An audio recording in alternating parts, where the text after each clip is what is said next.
What were you just saying? I want the FedEx guy thank you. Why? What's he doing? He dropped off a package. What did he drop off? He dropped off my stuff. What stuff? He's not dropping off anything. Where's Right, that? the box is right there by the pole. I don't see them. Oh, I see the boxes by the pole. That's a big box. Yes. Why is it so big? Okay. Look at that grin. What grin? I don't know what you're talking about. Uh-huh, sure. I'm just trying to get my piggies moved. Sure, that's what the smile is for. Yep. I think it's more for that FedEx truck over there that just brought you some boxes. What do you think? Maybe. You look like a little kid that just got caught with candy. That kind of stinks because I was getting ready to wait. Okay, remember Jason doesn't run for anything, y'all.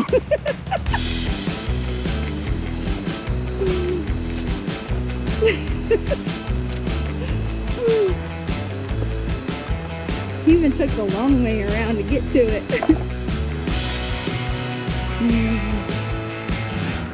Out of shape, old man. Huh? Out of shape, old man. Who? You sucking wind? Or are you just excited? Huh? I said, or are you just excited? I'm excited.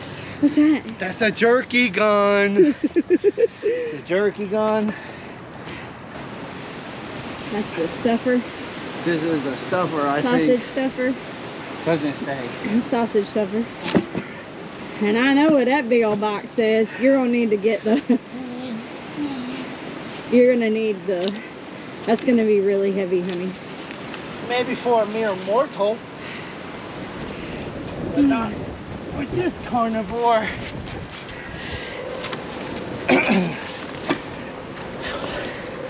That's a slicer. Roast beef sandwiches. Oh, my little meat box I never get to open. So I can open my boxes now? Yes, maybe.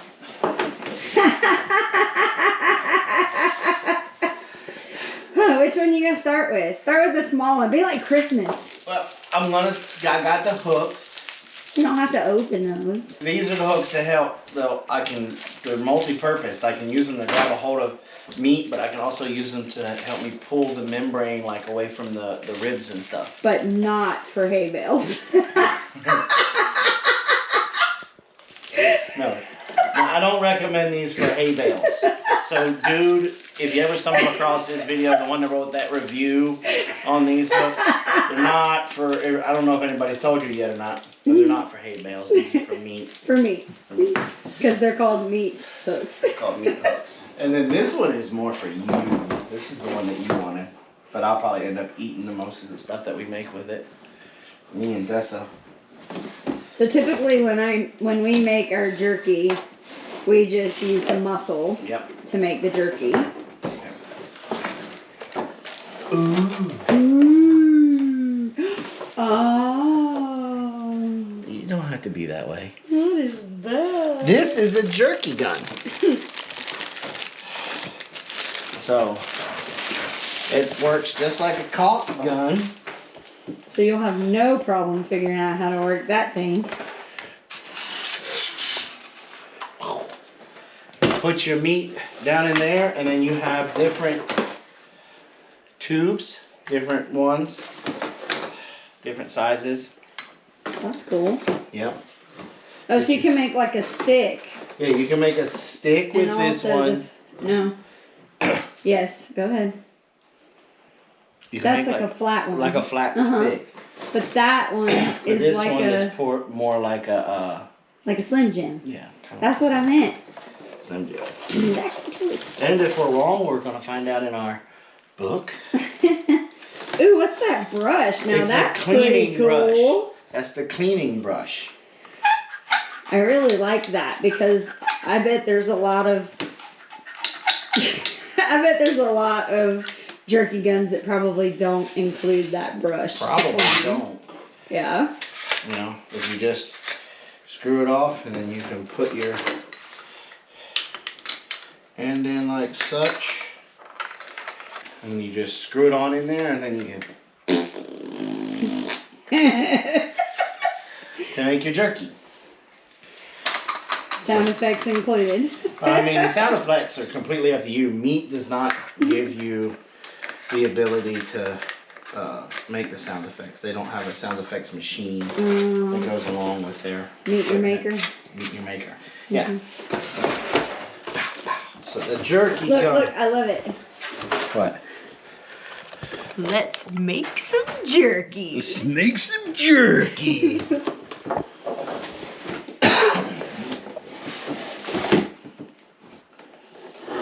Now this was an upgrade. Yes. An upgrade. Definitely an upgrade. Definitely an upgrade. Because when we processed 5 pigs this winter, and some of them were in the 300-pound range, and the old meat saw that we have, it wasn't quite long enough. It was a 16-inch. 16-incher. This is what, 24? 25, is it? 25. And what was happening was, as we were sawing down the backbone, because it was so short and that pig was so big, we were having issues getting through there. The front part would always grab a hold on something, and so we decided it was like, what was it, 20, 30 bucks? No, it was like $50. 50 but bucks. But the 16-inch wasn't much less than that. So had we known, we would have just went ahead. We would have just went ahead and got. So if you're gonna go buy yourself a meat saw, go ahead and get the big 25-incher versus the 16-incher, because it'll save you oodles and oodles of time. Now let me ask you your opinion. We've used a reciprocating saw before, and we've used a handsaw. Is a power tool always the better way to do it? No, I don't think so. We got a much cleaner cut by using these meat saws. Would you say you have more control over the handsaw than you do a reciprocating saw? Yes. This is the one that I'm like super excited about. I mean, I'm super excited about this one too. This is the one that puts your Kool-Aid grin on your face, because I can see it right now. I mean, they both put a Kool-Aid grin on my face. No. I'm just thinking about all the stuff that I'm going to be able to make. What did we put, a box in a box? I think we did put a box. That was a dad rapping on Christmas.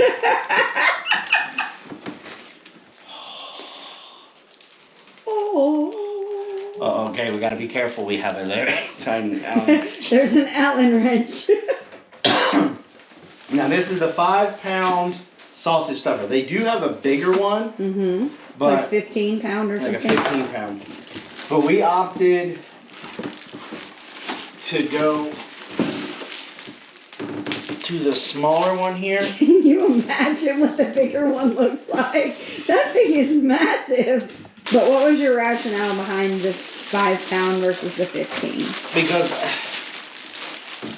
until I'm able to get set up to start processing deer professionally, the amount that we're going to do, well, it looked bigger in the picture. So that's really cool. It has the bracket on the bottom there where you can actually mount it to... Yeah, you can mount it to something. A table. Yeah. So that's my sausage stuffer. I got my tubes right here, my different size tubes. 3 different sizes. Cool.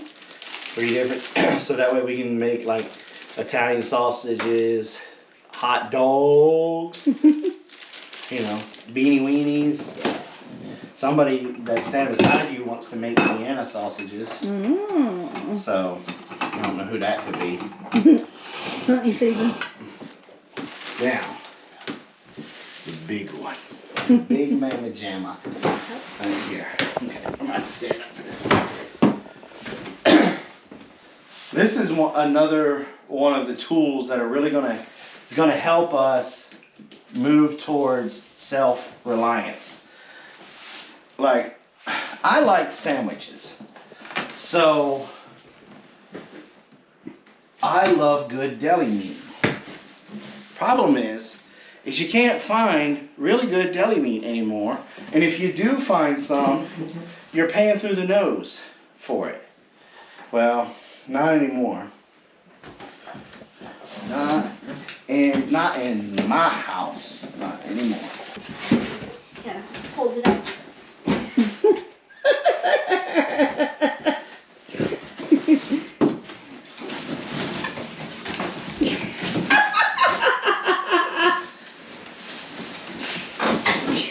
Still having a hard time with it. No, put it straight on the.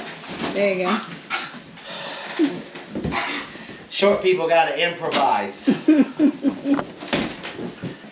This thing is stout, but it is a 10-inch meat slicer. Now we went with the biggest one that they have on this. Now why is that? Because you told me to.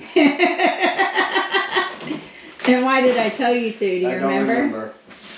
Because I've worked with the 10-inch before.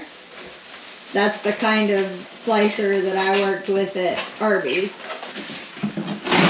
There you go.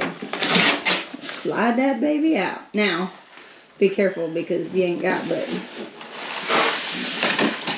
Okay, now pull this.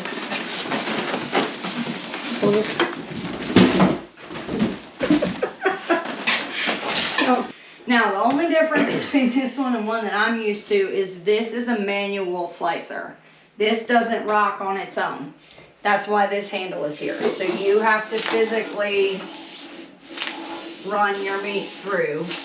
Okay. As opposed to like the ones that I'm used to that just go on a regular slide, that just electronically.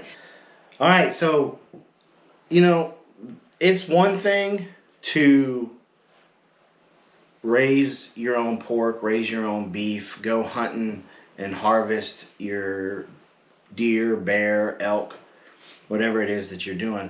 But it's a whole nother level of getting connected to your food when you're the one doing the processing. And now with the slicer, the jerky gun, the sausage stuffer, the bigger meat saw, the bandsaw, the meat bandsaw that we have together out in the shop, it has taken us to another level in order to be able to process our own food. This year, or this winter coming up, one of our goals is to process our very first cow here on the homestead. And these tools that are around me are going to be what helps us reach that goal. All right, so be looking for product reviews on each one of the products that we have before you, and our bandsaw that's out in the shop. And also different processing videos as we learn this equipment and as we learn how to make our pepperoni, our roast beef, all the different types of deli meats and cheeses and stuff. So be looking forward to all of those videos coming out here in the future. Thank you for coming by the Big Bear Homestead. God bless. And have a nice day.